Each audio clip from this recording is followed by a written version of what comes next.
Hi there, welcome to Games Over Coffee Consulting. My name is Devon, and today we're doing something a little bit different. If you saw my last video, I'm trying to shift a little bit more into narrative design, but that does leave kind of a gap, right? For the last 70 videos or so that I've done, I've talked about generic game design, just stuff that covers, basic structure and flow and, mechanics. But since I'm not talking about that stuff anymore, it does leave a bit of a gap there.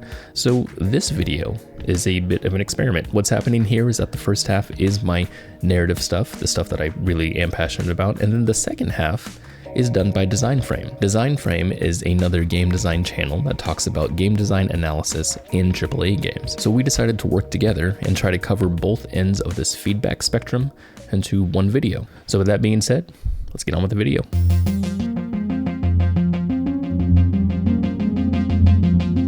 Back in 2006, Portal was being developed. It was a complete game of 14 levels when it was given out for playtesting. After playtesting, the designer Robin Walker said that the feedback could be summed up as, well, that was fun, but when does the game start? Robin and his team were a little freaked out, thinking that they would have to rebuild the entire game based on this feedback. They began wondering, why did the audience think everything was a tutorial? They eventually came to the conclusion that even though there were puzzles and challenges, there was no real threat or pressure. There was no stakes to the gameplay. So to fix this, they added an antagonist, the addition of which completely changed the game. Although, funny enough, Gladys didn't actually change the gameplay, just the context. Gladys gives the player a feeling of being a lab rat. She praises the player for very simple tasks and at the same time completely disregards their life. It creates this feeling of claustrophobia and the idea that there's something bigger at play. The addition of Gladys gives the player a narrative motivation to continue forward. The player connects with her voice and attaches meaning to what they're doing. If a game is in need of a deeper kind of engagement, you don't necessarily need to change the gameplay, but rather the context. This can lead to the game feeling a lot more meaningful, and that's the kind of advice that I would give to the creator of Beep. Beep is a game that mixes a post-apocalyptic world with a precision platformer. There's interesting types of mechanics involved, and I had some fun while playing it, but there was this nagging feeling in the back of my head, a feeling that I'd seen all of this before. It wasn't that I'd actually seen this gameplay in other games, but it was just that it felt generic. Well, the reason why I was having this feeling was because when I was playing the game, the challenges that I faced were taken at face value. They didn't actually mean anything, which is fine. They don't actually have to mean anything, but there is a story in this game. And while playing, I never felt like my efforts were actually affecting the story at all. It just felt like it was a precision platformer with the addition of a post-apocalyptic style. And I think that disconnect that I was feeling is due to context. The context for this game doesn't really give the player any purpose. For example, let's look at the first objective. The first thing that you do in this game is you look for a chip for your robot bird. So that in itself is a narrative motivation, which is pretty great. You can see the icon for the chip and then you decide to go and find it. However, you come to a barrier, and this barrier doesn't serve any purpose other than being a challenge for you. So you find your way over the barrier by collecting a key and bringing it back to the required area. Then you go forward to find yet another gating mechanic. After getting past those barriers, then you find the chip. So what's wrong with this? Well, gating is normal. It's something that a ton of Metroidvania games use. It's the context that makes this challenge feel a bit generic. All the player is doing here is looking for a chip, but they don't know where it is. All they can do is go forward and hope to see it. And with these barriers in the way, the player changes their focus from getting the chip to figuring out how to overcome this barrier. This is why I felt the game was generic. When I was solving the problem of getting over these barriers, I lost sight of what was meaningful in the game. I was completing the various challenges because I had to, not necessarily because I was looking for something, which means that there's no narrative focus or narrative motivation for the player. Now, as I said before, gating is perfectly fine to do. As I always say, no mechanic is inherently bad. It's all about the context. You have to ask yourself why the player is doing what they're doing. What is their motivation? I would argue that this game wants the player to engage in the story more than just having a general vibe. I get that feeling because, well, this game has a ton of effort, as you can see in the art assets. The world is filled to the brim with an interesting setting and a dark atmosphere, but then there's this addition of simple platforming challenges, and they don't feel like they matter in this world. They feel disconnected. One could argue that this game isn't trying to provide any kind of theme through its challenges, but if the game is simply providing a challenge for the player, just for challenge sake, then why have so much work in the art in the first place? Obviously, I think the dev wanted to tell some sort of story. There's obviously something else at stake here, or there's supposed to be. To engage the player more in the story, to provide the player with stakes, we need to make the challenges matter in the narrative context. Why would the player want to find the chip? Now, I think there's already an answer to this, albeit a very simple one. The player begins the game by collecting these smaller chips as a collectible. There's a moment in the beginning where the player sees 4 of these smaller chips in a small room, and they can't get to the small room because it's locked.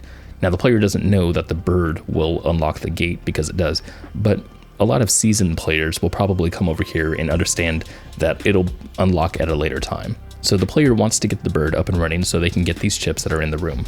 Now, I'm aware that what I'm going to say here is going to sound kind of dumb, but why does the character want to get those chips? Not the player, the character. What story reason is there for that robot avatar to get those chips?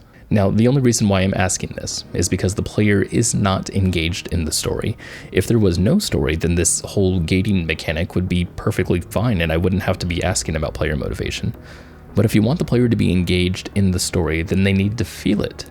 And if the player has the same motivations as the protagonist, then they will feel it. Otherwise, what it feels like is that the player is playing for one reason and the protagonist for a different reason. And that disconnect comes across as feeling generic and diluted.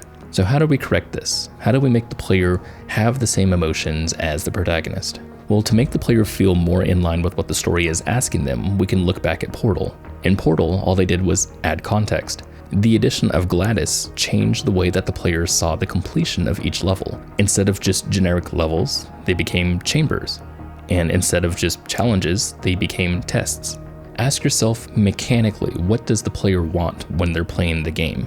Then add a story reason for it. So let's look at the first barrier, the building with a box. So the player climbs a building, they go grab a card, and they apply it to the gate to lift the box and get over the building. Now we know why the player is doing this, but why is the protagonist doing this? What's the story reason for this to happen? Well, we could just brainstorm here. Maybe your avatar is old. Maybe it needs to test out its movement skills before being able to fully navigate the rest of the environment. Maybe climbing through the building to retrieve a hard-to-get key card is a test to see how capable your body is. We could get psychological with it. Maybe the way that the robot sees the world can only be quantified as a video game.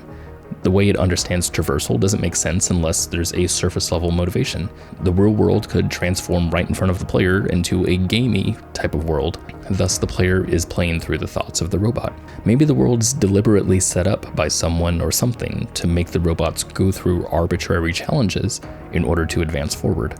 Adding these narrative reasons to why the player is playing the game can connect the player directly to the narrative and better engage them, making them feel the story more prominently and less like a juxtaposition. So this lack of overarching context can lead to flat stories, but it can also bleed into other parts of the game, including mechanics.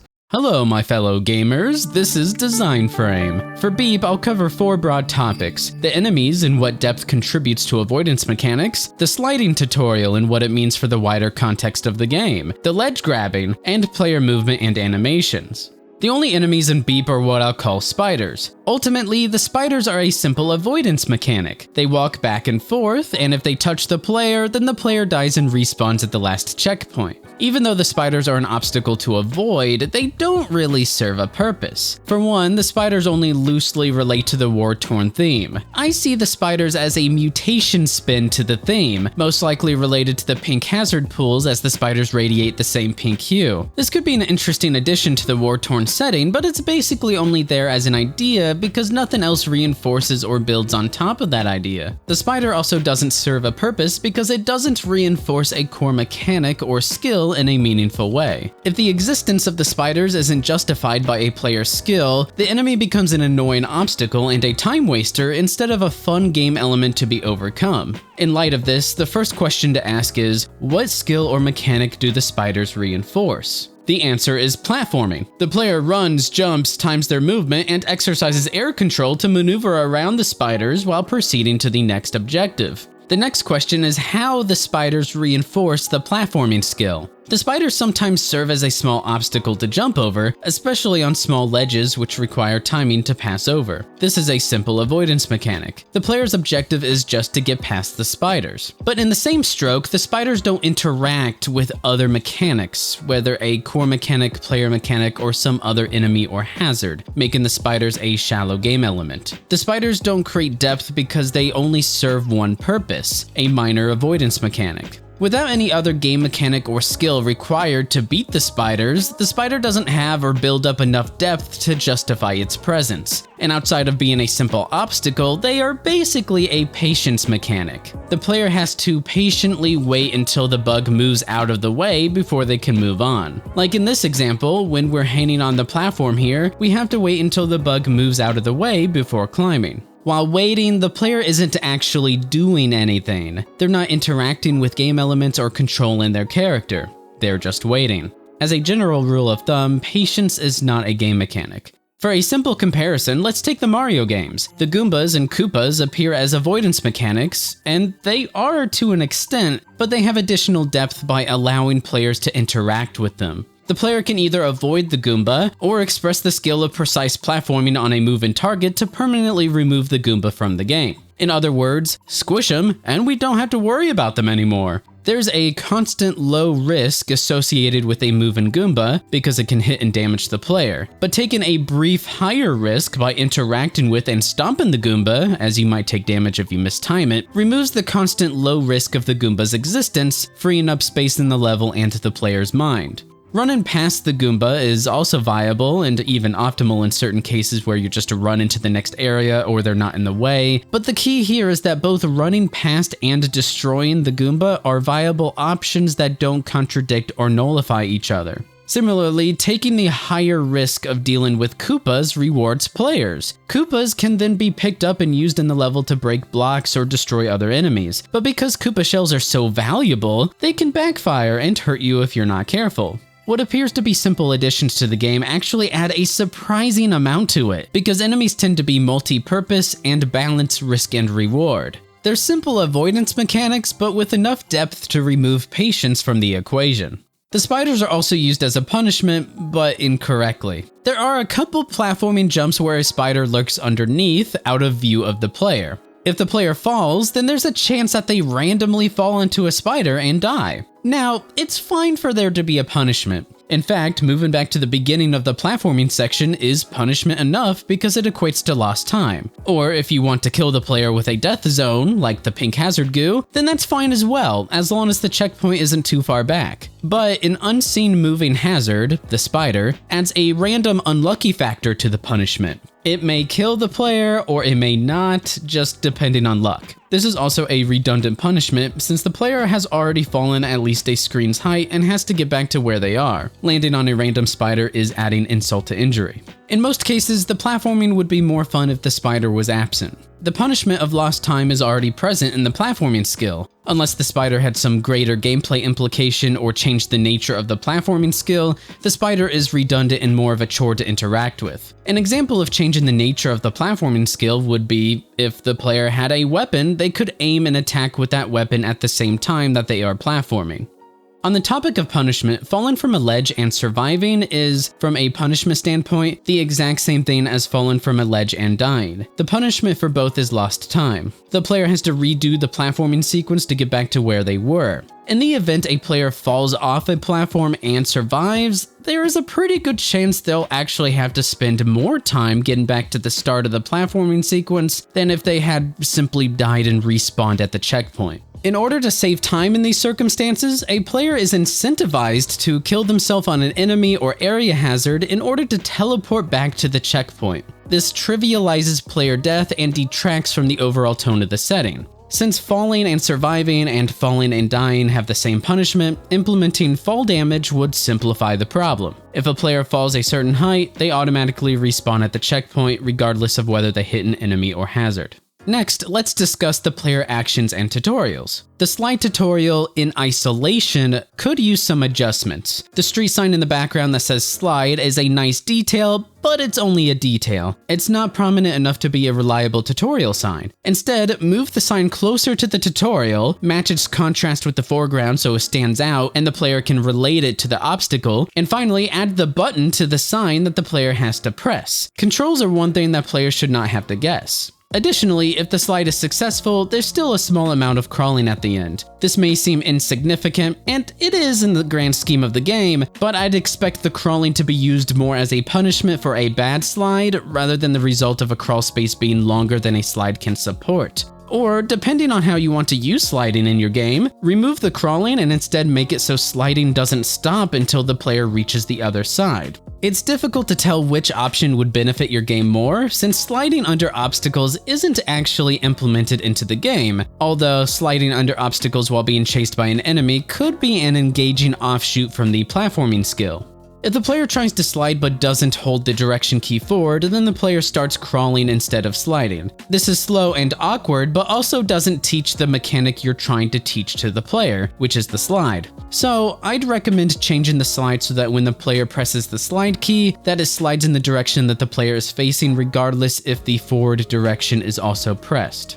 Now, how does the slide tutorial relate to the broader scope of the game? I spot 3 major problems with the slide tutorial in a wider context. Firstly, the slide is abandoned as soon as it's introduced. We learn about the slide, and then we don't get to use it. In the entire first level, the slide is only used for the tutorial. It isn't until much later in the sewer level that the slide is used again, and by that point, the player will likely have forgotten about it. And worse, having only practiced the slide in the tutorial, the player is expected to exhibit advanced sliding maneuvers in the sewer, which requires a much greater understanding of the mechanic than has been taught in the game. This can totally derail the player experience. If the game forgets about a mechanic, so will the player. And this creates a lot of frustration for the player if they're expected to remember the forgotten mechanic at a later point. Which leads us to the closely related second problem: the slide was introduced too early. We want to introduce new mechanics when they're relevant, so you can give them the attention they deserve and expand or build upon them. If you have a skill tutorial, then the subsequent areas should require expression of that skill to progress. This helps solidify the skill in the player's head and keeps it fresh. Obstacles should be arranged based on the skill required to complete them. Multiple obstacles in close proximity, which all require the same skill, give the player multiple opportunities to practice that skill before it evolves. Related to this is the terminology anti-piece. I'll link a resource in the description.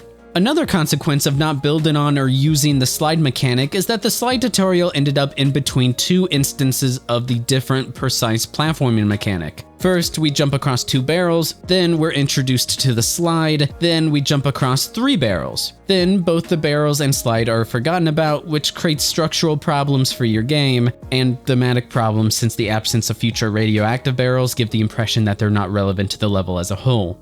The third problem with the slide tutorial is that the player has to move through it 3 times during the progression of the level, which is especially noticeable because the obstacle is longer than the slide, so slowly crawling the rest of the way becomes much more noticeable. But in general, having to perform tutorial tasks multiple times is not engaging. The fix in this case is easy, and that's moving the slide tutorial to a later level when the slide becomes relevant. A more difficult fix would be to restructure the first level so that the slide tutorial is only encountered once, or twice is fine if there's a method to quickly jump over the obstacle on the way back.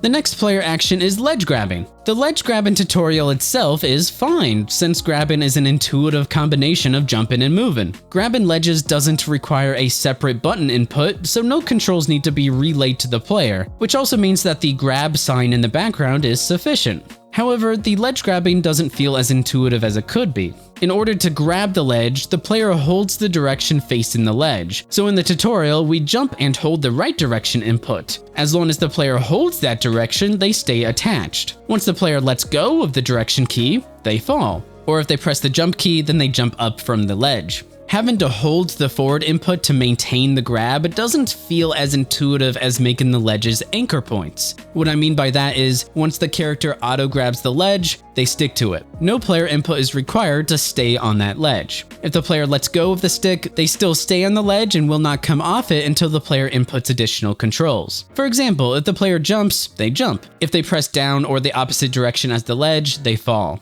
I would suggest playing other platformers to see what they do and why, because you'll experience what has been standardized, but also what they do to satisfy their unique requirements. For example, in Smash Bros., the character auto-grabs ledges, then the game waits for our next input to determine what to do, whether we drop, jump, etc. In Ori and the Blind Forest, which I recognize doesn't have ledge grabbing, but bear with me, Ori requires players to hold the forward input to wall jump. The reason why holding the forward input is okay here is because it's not for ledge grabbing. The length of a wall isn't an anchor point. In Ori, wall jumping is an active timing mechanic where the direction that the player is holding always matters and meaningfully factors in, whether you're climbing a wall, jumping off of one, or interacting with other objects from walls, and all with varying amounts of timing. There's a list of games on Giant Bomb that contain ledge grabbing. I'm not sure why this exists, but it sure is convenient. It's linked in the description. Lastly, I'll address your question regarding player movement. You ask how the movement felt. Was it satisfying, clunky, slippery, unforgiving, precise? It's difficult to answer this question without knowing what experience you're trying to portray. The character's movement feels grounded, which also works well if we embrace the war-torn theme. The character struggles to get over obstacles, which draws from how traversing a war-torn theme would be difficult. The grounded movement also gives me the feeling that the drone is eventually supposed to compensate somehow, or become a major mechanic, like reaching higher switches or lifting us up to reach higher platforms, or even becoming a remote drone that can knock objects over that become traversable bridges. Currently, the drone serves as a simple key that unlocks the next level and doesn't contribute mechanically. The drone acts identically to the key items already present in the game, making it redundant. To finish off, I'll mention a couple useful resources. First, the famous 12 Principles of Animation from The Illusion of Life. I'll also link Daniel Floyd's ongoing playlist called The 12 Principles of Animation in Games in the description. Animation plays a huge role in the feeling of movement. With movement, you want to form expectations, so when a character jumps, there's a feeling of wind-up, of compression and stretching. Without that feeling, the animation feels flat and doesn't give the player context. For example, when a person jumps, they first bend their knees, compression, and then they extend their legs, torso, and arms outward, stretch. However, incorporating extra animation before a jump is difficult to achieve with instantaneous jumping like in a platformer. The game Celeste is an excellent example of this concept and demonstrates how you can still provide the context for the animation without having extra frames before the jump. Second, I recommend Platformer Toolkit, created by the YouTuber Game Maker's Toolkit and linked in the description. Platformer Toolkit is a fantastic way to mess around and experiment with 2D movement. So because this is an experiment, let me know if it's interesting. Let me know in the comments what you think. Peace.